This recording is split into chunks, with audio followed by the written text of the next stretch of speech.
Box office reports often leave film industry watchers scratching their heads, and this week's offering from Deadline is no exception. The latest puzzling numbers concern Furiosa, a Mad Max Saga, which cost $168 million to make and grossed $211 million across cinemas, DVD sales, and streaming, but still ended up with a staggering $119.6 million loss. These disheartening figures were revealed as part of Deadline's annual Most Valuable Blockbuster tournament, which ranks the profitability of major theatrical releases from the past year. Despite the success of some films, Furiosa's numbers stand out for all the wrong reasons. In 2023, Inside Out 2, Disney Pixar's sequel, emerged as the biggest winner, earning a net profit of $650 million. Moana 2 followed closely behind, grossing $415 million, while Disney Marvel's Deadpool and Wolverine brought in $400 million. Amid the chaos currently plaguing Hollywood, these figures suggest that certain studios, particularly Disney, are in a stronger position than others, with Disney's continued dominance providing some hope amidst the turbulence. Furiosa, however, is a different story. According to Deadline's calculations, its release fared even worse than Joker, Folie à Deux, another costly misfire with modest U.S. earnings. The expectation was that it would replicate the success of Mad Max, Fury Road, 2015, but the turnout was far below that of its predecessor, both domestically and internationally, despite similar reviews and a B-plus cinema score, which typically gauges audience satisfaction. So, what went wrong? The answers lie in a mix of timing, marketing, and casting decisions that, although beneficial from a creative standpoint, may have inadvertently steered potential audiences away from the film. May 2024 was an unfortunate time to launch a major movie. Memorial Day weekend, traditionally a prime slot for summer blockbusters, saw the weakest box office takings in 26 years. The 2023 writers' strike had already thinned out the summer movie calendar, and many audiences knew that studios were. Despite these challenges, Furiosa still faced another hurdle in the form of its cast.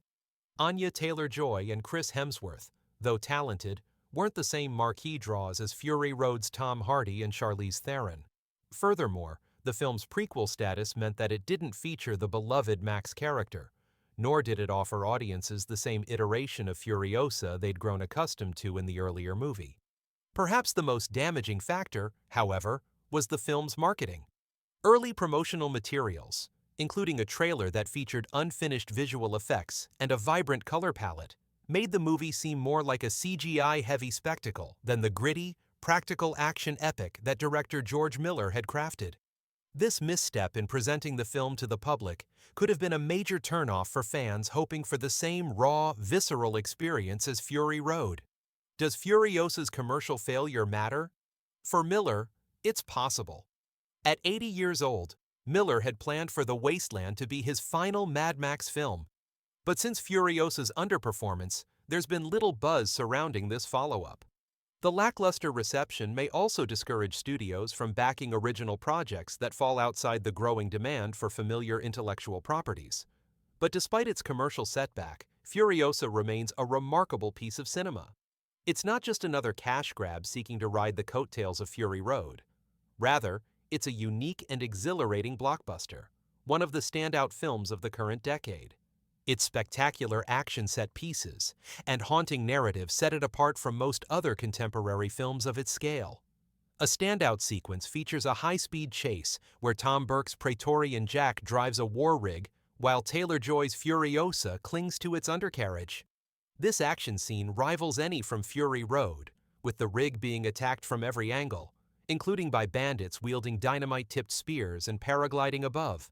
Miller's mastery of early cinema techniques adds a surprising depth to the chaotic action, making it not only thrilling but graceful, an element missing from many modern blockbusters. The film's frenetic pace is akin to Buster Keaton comedies, blending mayhem with a timeless elegance. If you missed it in theaters, Furiosa is currently available for streaming on Now and Sky in the UK. It's worth a watch, and if you didn't catch it on the big screen, you may find yourself regretting not experiencing its full visual glory. While Furiosa may have struggled in the box office, There are plenty of other options for home viewing, especially with Netflix's constantly updated top 10 list. As you settle in to watch something new, consider checking out Netflix's recommended films, including an action-packed thriller, a feel-good comedy starring SNL legends, and a heartwarming family film. For more streaming suggestions, don't forget to explore Netflix's full list of new releases this month.